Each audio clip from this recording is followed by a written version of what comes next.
Hi పిల్లలు, ఈరోజు మనం నేటి సమాజంలో మీలాంటి చిన్నపిల్లలు ఎదుర్కొంటున్న అతిపెద్ద సమస్య గురించి తెలుసుకోబోతున్నాం. గుడ్ టచ్ మరియు బ్యాడ్ టచ్.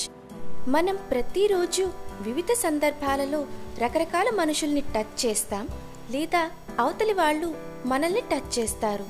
అయితే ఈ టచ్లో ఏది గుడ్ టచ్ మరియు ఏది బ్యాడ్ టచ్ అనేది పదండి తెలుసుకుందాం. తల్లిదండ్రులు లేదా తాతయ్య నాన్నమ్మలు మనల్ని దగ్గరికి తీసుకోవటం గుడ్ టచ్. టీచర్ స్టూడెంట్ని అభినందిస్తూ భుజం తట్టడం గుడ్ టచ్. ఒకరికి ఒకరు పలకరించుకునేటప్పుడు షేక్ హ్యాండ్ చేసుకోవటం గుడ్ టచ్. ఈ గుడ్ టచ్ సురక్షితమైనది.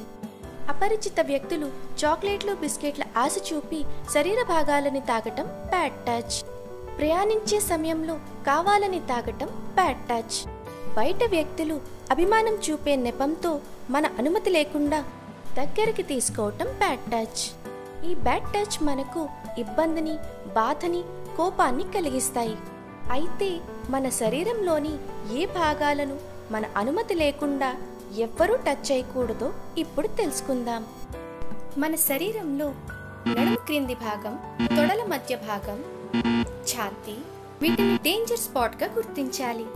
వీటిని కేవలం మన తల్లిదండ్రులు మనల్ని స్నానం చేయించేటప్పుడు లేదా డాక్టర్ తల్లిదండ్రుల సమక్షంలో వైద్య పరీక్షలు చేసే నిమిత్తం శరీర భాగాలను తాకటం బ్యాడ్ టచ్ కాదు. అయితే ఇలా బ్యాడ్ టచ్ చేసేవారు మనకు ఎప్పుడైనా ఎక్కడైనా తారసపడవచ్చు.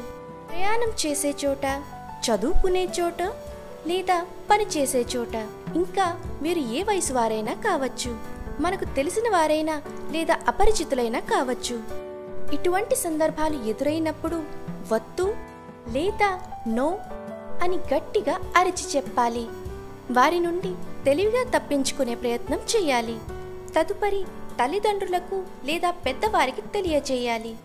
ఇటువంటి వాటి నుండి తక్షణమే రక్షణ పొందడానికి child help line toll free number 1098కి డయల్ చేయాలి.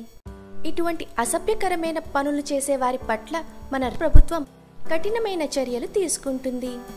కాబట్టి నిజాన్ని నిర్భయంగా చెబుదాం, మౌనాన్ని వీడదాం, లైంగిక వేధింపులను అరికడదాం.